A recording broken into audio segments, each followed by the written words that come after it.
જય જોહાર, જય ભીમ, જય ભીલ પ્રદેશ। હું છું તમારો મિત્ર નવલ ભુરિયા। આ સમય તમે જોઈ રહ્યા છો times of Bhil Pradesh. Tiger છે અને જ્યારે રન કરશો ત્યારે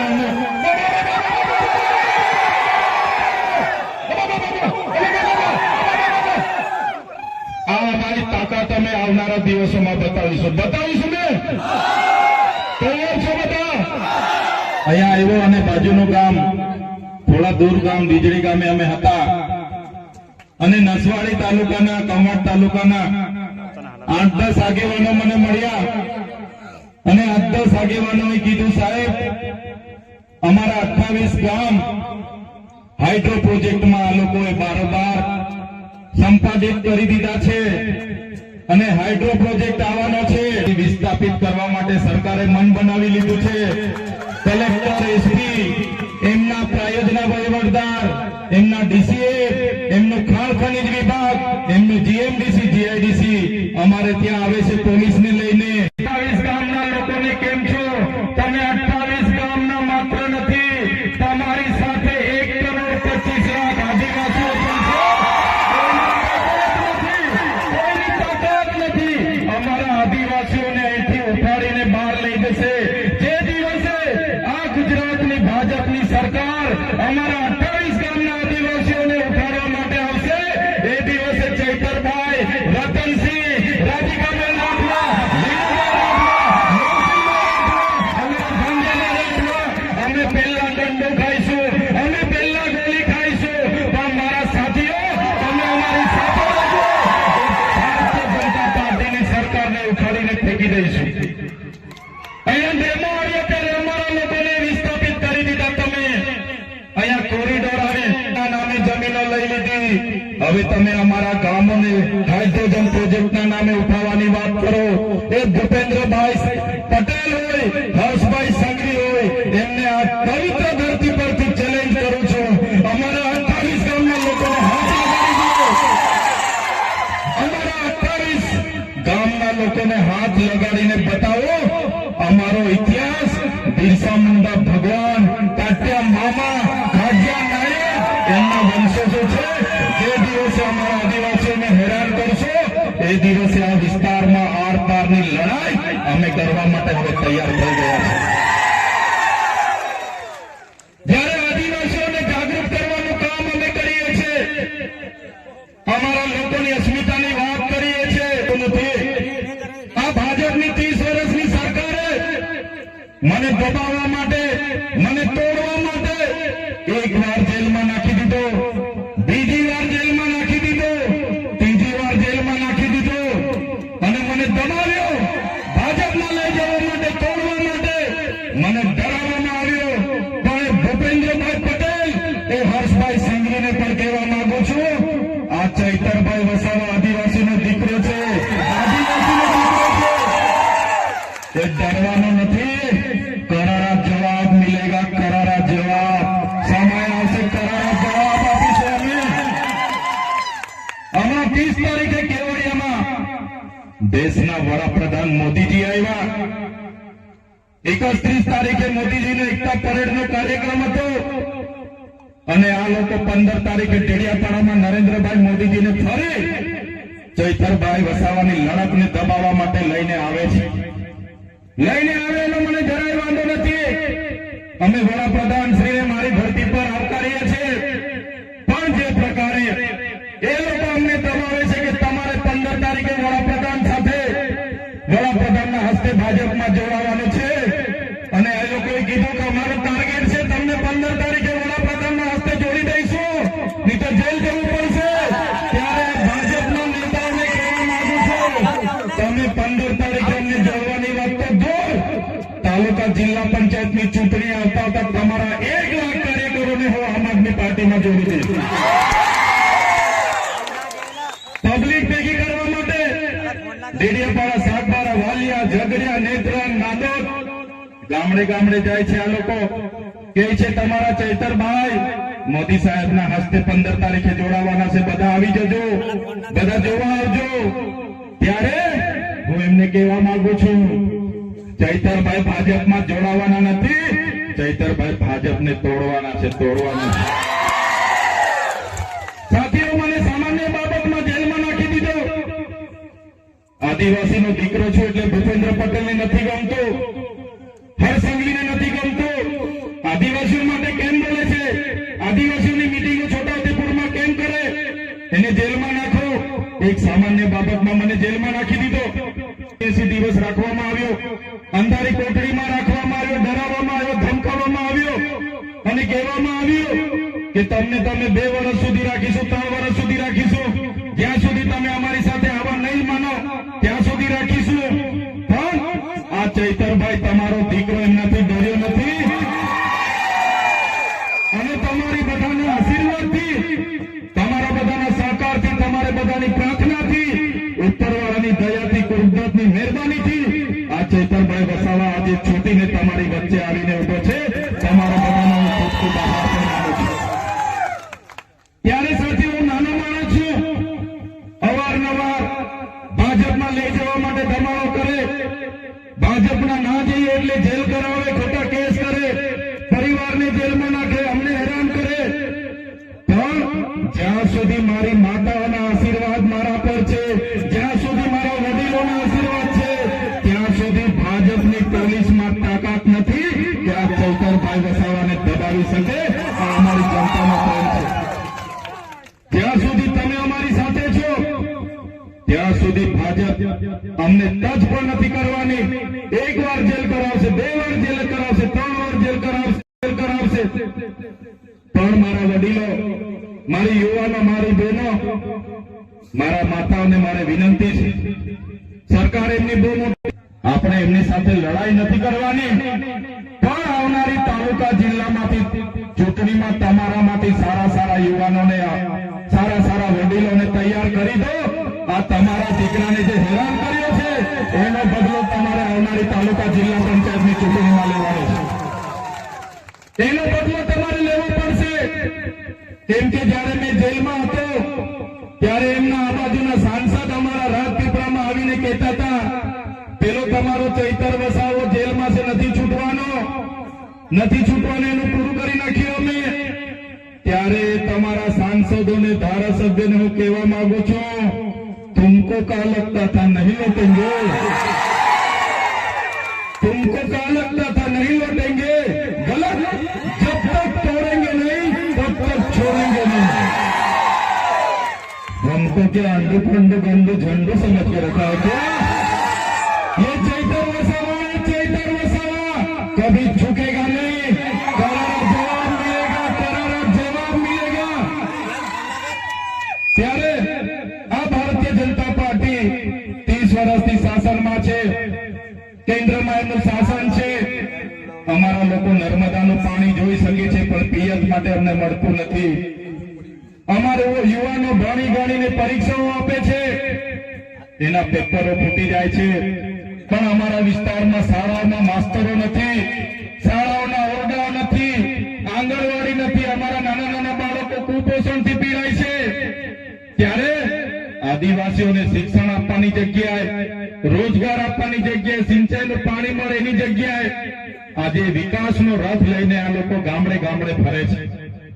અને કહે છે કે બિરસા મુંડા ભગવાનની 150મી જન્મ જયંતિ છે, એટલા માટે આ લોકો આજે નીકળ્યા છે. કેમ કે તમે બધા જાગી ગયા છો, તમને બધાને બિરસા મુંડા ભગવાનનો ઇતિહાસ ખબર પડી ગઈ છે, તાત્યા મામાનો ઇતિહાસ ખબર પડી ગઈ છે, ગુરુ ગોવિંદજીનો ઇતિહાસ ખબર પડી ગયો છે. એટલે આપણા લોકોના મત હવે મળવાના નથી. એમ કરીને આપણા ક્રાંતિકારીઓના હમણાં કેવડિયા આવ્યા અને કીધું, અમારા આદિવાસી ભાઈ બહેનો, તમારે આત્મનિર્ભર બનવાનું છે. અમારો આદિવાસી સમાજ અનાદિકાળથી આત્મનિર્ભર છે. વડાપ્રધાન બન્યા પછી 5,400 કંપનીઓ તો વિદેશથી તમે લઈને આવ્યા છે. અમારો આદિવાસી સમાજ તો આત્મનિર્ભર જ છે. વડાપ્રધાન બન્યા પછી તમે 5,400 વિદેશી કંપનીઓ લઈને આવ્યા છો. અમારા ઘરમાં જે સામાન આવે છે made in China, made in Taiwan, made in Korea, made in Japan. તો તમે વડાપ્રધાન બનીને શું ધંધા કરો છો? આપણને કહે છે લોકો કે ભાઈ એક પેડ માં કે નામ, આપણને બધાને સારી સારી ફૂલ ગુલાબી વાર્તાઓ બતાવશે. એક પેડ માં કે નામ રોપજો બધા, એક પેડ માં કે નામ. આપણે એક પેડ માં કે નામ રોપીએ છે અને જંગલ સાથેનો આપણો નાતો છે. એક પેડ માં કે નામ કરી કરીને આ લોકોએ આખું જંગલ અદાણી કે નામ કરીને આ લોકોએ આપી દીધું છે. આખું જંગલ અદાણી કે નામ કરીને આપી દીધું છે. હમણાં જળ જંગલ જમીન આપણી પાસે જેટલું હતું એટલું તો આ સરકારોએ એમના ઉદ્યોગપતિ અદાણીને અંબાણીને આપી દીધું, ટોરેન્ટોને આપી દીધું. હવે આ આપણા દેશના વડાપ્રધાન 15મી તારીખે ડેડિયાપાડા આવે એના પહેલા દેવ મોગરા માતાજી ક્યાં છે, એનો વિસ્તાર કેવો છે એ જોવા માટે જવાના છે. મારા સાથીઓ, તમને કહેવા માંગુ છું, આ નરેન્દ્રભાઈ મોદીજી જયારે વિસ્તાર જોઈને જશે, તમે લખી રાખજો, આવનારા દિવસોમાં આપણી કુળદેવીને પણ અદાણીને લખીને આપી દેશે, એની કોઈની ગેરંટી નથી. કેમ કે આ વ્યક્તિ જ્યાં જાય, જેનું દર્શન કરી આવે, જેને જોઈ આવે, એ પછી રિલાયન્સ ને આપી દે, ટાટા ને આપી દે, અદાણીને, બિરલા ને આપી દે. ત્યારે આપણી માતાજીના રક્ષણ કરવા માટે પણ આપણે તૈયાર રહેવું પડશે. ત્યારે તમે વિચાર કરો, જો વડાપ્રધાને ભગવાન બિરસા મુંડાની 150મી જન્મ જયંતિ ઉજવવાની હતી, ઝારખંડમાં રાંચીમાં આવ્યું છે. આ દેશનો ગૌરવ યાત્રાનો કાર્યક્રમ હતો અને ભગવાન બિરસા મુંડાની જન્મ જયંતિ તમારે ઉજવવાની હતી, તો ભગવાન બિરસા મુંડાનું કર્મભૂમિ, જન્મભૂમિ ઝારખંડની રાંચીમાં આવેલી છે. તમે ત્યાં જઈને આખા ગુજરાતને, આખા દેશના આદિવાસીઓને સારો સંદેશો આપી શકો. પણ ડેડિયાપાડામાં આવીને ચૈતરભાઈની વિકેટ પાડવાનું જે તમે આયોજન કર્યું છે, આ આદિવાસી સમાજ જોઈ રહેલો છે. આવનારા દિવસોમાંથી આખા ગુજરાતમાંથી તમારી વિકેટ પાડી દેવા માટે અમે તૈયાર છીએ. અમે આંદોલનો કર્યા, આદિવાસી જાગૃત થયા, એટલે આ લોકોને થયું કે હવે આદિવાસીઓ તો જાગી ગયા છે, ધીરે ધીરે ચૈતરભાઈ સાથે જવા લાગ્યા છે, આમ આદમી પાર્ટીમાં જોડાવા લાગ્યા છે, ગોપાલભાઈ ઇટાલિયા, ઈશુદાનભાઈ ગઢવી, અરવિંદ કેજરીવાલ સાથે જવા લાગ્યા છે. એટલે એ લોકોએ આખું મંત્રીમંડળ બદલી નાખ્યું. વડીલો જે પ્રકારે કહે છે, કોઈ ભેંસ ઓછું દૂધ આપે તો એના ખીલા બદલવાનું નથી રહેતું, ભેંસ બદલી નાખવી પડે છે. નાખવી પડે છે કે નથી નાખવી? ત્યારે આ લોકો મંત્રી બદલે છે. પણ મારા તમામ આગેવાનો, તમામ વડીલોને, માતા બહેનોને કહેવા માંગુ છું, આવનારા દિવસોમાં આપણે મંત્રીમંડળ બદલવાનું નથી, આપણે આખીને આખી સરકાર બદલી નાખવાની છે. આ લોકો તૈયાર છો બધા?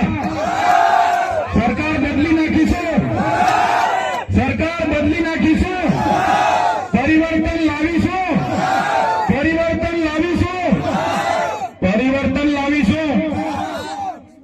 હવે તમે કેટલું લડશો, ટકી નહીં શકશો.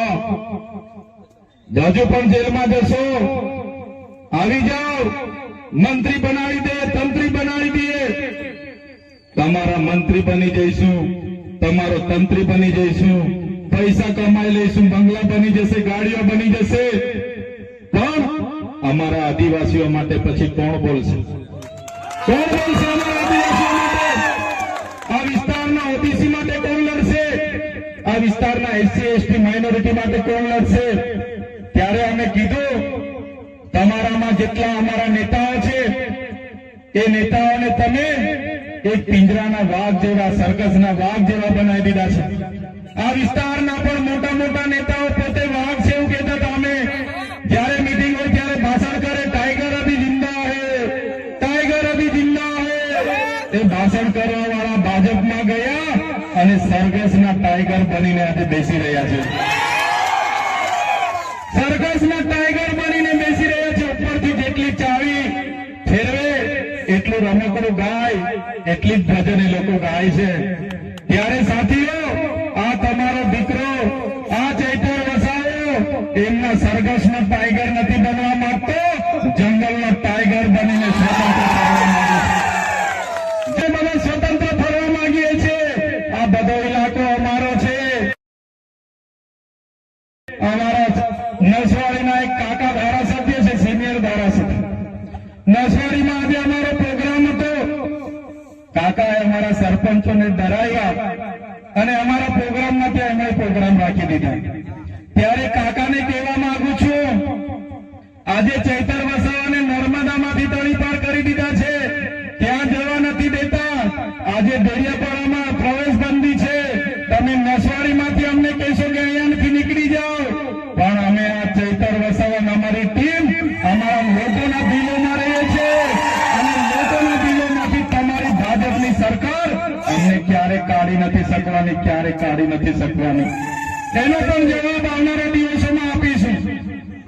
ત્યારે નવી વસાહતોના આગેવાનો મને રસ્તે મળ્યા, મારી સામે કહેતા હતા, સાહેબ અમે નર્મદાના નવી વસાહતના લોકો છે, અમે આ ધારાસભ્યના હોજે લાગ્યા, આ ભાજપના નેતાઓને માની લીધું અને આજે અમારા દીકરા દીકરીઓ અમને ખીજવાય છે, કામ કર્યું છે.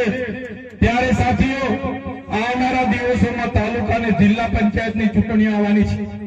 રાષ્ટ્રીય પાર્ટી છે આમ આદમી પાર્ટીનું મંચ તમને અમે આપીએ છીએ. આપણા આજે રતનસિંહભાઈ સરપંચ, ભંગિયાભાઈ સરપંચ, નવસિંહભાઈ સરપંચ અને તમામ સરપંચો તમારી સાથે છે, કોઈને ડરવાની જરૂર નથી. તમે રાતે કહેશો, રાતે અમે આવી મોટા થઈ જઈશું. ત્યારે તમારામાંથી સારા સારા વડીલો, સારા સારા યુવાનો, સારી સારી બહેનો આવનારા દિવસોમાં ચૂંટણી લડીને નગરપાલિકા હોય કે તાલુકા પંચાયતના પ્રમુખ બનીને તમારે આવી જવાનું છે. સત્તા તમારે હાથમાં લઈ લેવાની છે. વડીલોએ કીધું હતું, વાર્તાઓમાં આવતું હતું કે એક રાજા, એનો જીવ પોપટમાં હતો. એ જ પ્રકારે આ ભાજપના લોકોનો જીવ સત્તા અને ખુરચીમાં છે. તમે જાગી જાઓ, ખુરચી આપણે ખોચી લઈએ, સત્તા આપણે ખોચી લઈએ, એટલે આ ભાજપના રાજા ઓટોમેટિક ઘરે બેસી જવાના છે. તૈયાર છો તમે? સત્તા ખોચી લેવાની છે. તૈયાર છો બધા? જય આદિવાસી. ત્યારે આ વિસ્તારના 28 ગામના લોકોને પણ કહેવા માંગુ છું, અને બીજા વિસ્તાર હાપેશ્વર હોય, આંબાડુંગર હોય કે આ વિસ્તારના અવસન પટ્ટાના લોકો હોય, તમામ લોકોને કહેવા માંગુ છું, કોઈને ડરવાની જરૂર નથી. કોઈ પણ બહારનો વ્યક્તિ, ભાજપનો વ્યક્તિ તમને ડરાવે તો ખાલી આદિવાસી તરીકે એકવાર કિક્યારી પાડીને અબોબો કરી દેજો, આખું ગામ ભેગું થઈ જશે, એ લોકોને આપણે ડરતા કરી દઈશું. અબોબો આવે છે ને બધાને? આપણા વડીલોએ આપણને શીખવ્યું છે, ગામમાં અબોબો કરી દેજો. અમે બધા જોડીને આવી જઈશું. એ આરએસએસ વાળા હશે કે ભાજપ વાળા હશે, એમને ઉભી પછી અમે ભગાવી દઈશું. ત્યારે બધા જ લોકોને વિનંતી કરું છું, આપણી અસ્મિતા, આપણી સંસ્કૃતિ અને આપણી જે આદિવાસીની અસલિયત છે એ આપણે જાગૃત કરવું પડશે. અમે એટલા માટે આ પાર્ટીમાં જોડાઈને આગળ વધી રહ્યા છે. ભાજપ વાળા અમને પણ બોલાવે છે, આવો તમે સત્તા અને પૈસા કમાઓ. અમને સત્તા અને પૈસાનો મોહ નથી. અમે આદિવાસીઓને જાગૃત કરીએ, આદિવાસીઓને આગળ લાવીએ, અમારા યુવાનો ભણી ગણીને આગળ આવે, અમારા ખેડૂતો આગળ આવે, અમારા ખેડૂતના દીકરાઓ 4 વ્હીલ લઈને ફરે, મર્સિડીઝ લઈને ફરે, BMW લઈને ફરે, IAS થાય, IPS થાય, એ જ અમારા સપના છે. અમારા લોકોના નાના મોટા પ્રશ્નો છે, એને પણ આવનારા દિવસોમાં સરકારમાં 2027માં અમે બધા આમાંથી જઈએ અને આદિવાસીઓના હિતના કામ કરીએ, આ વિસ્તારના યુવાનોના હિતના કામ કરીએ, ગુજરાતના 18 વર્ગના લોકોના હિતના કામ કરીએ. એ અમારા બધાના સપના છે. ત્યારે વધારે વાતો નથી કહેતો, પણ આવી જ પ્રકારે તમારો સાથ અને સહકાર અમને જોઈશે.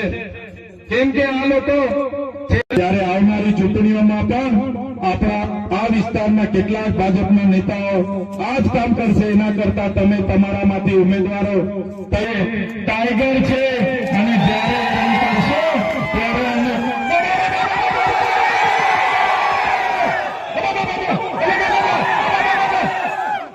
આ અમારી તાકાત અમે આવનારા દિવસોમાં બતાવીશું ને? તૈયાર છો બધા? આ સમાચારમાં આપણે વિસ્તારપૂર્વક જોયું. આને લઈને તમે શું કહેવા માંગો છો, તમારી શું રાય છે એ તમે કોમેન્ટ બોક્સમાં લખજો અને જણાવજો. અને આ times of Bhil Pradesh channel એ આપણી છે, એને સબસ્ક્રાઇબ નહીં કરી હોય તો સબસ્ક્રાઇબ કરજો, શેર કરજો અને આ ચેનલને સપોર્ટ કરજો અને આ ચેનલને ઘર ઘર ગામડા ગામડા ડુંગરા ડુંગરા હરેક લોકો સુધી પુગાડજો. ફરી આપણે મળીશું બીજા સમાચારની સાથે. જય જોહાર, જય ભીમ, જય ભીલ પ્રદેશ.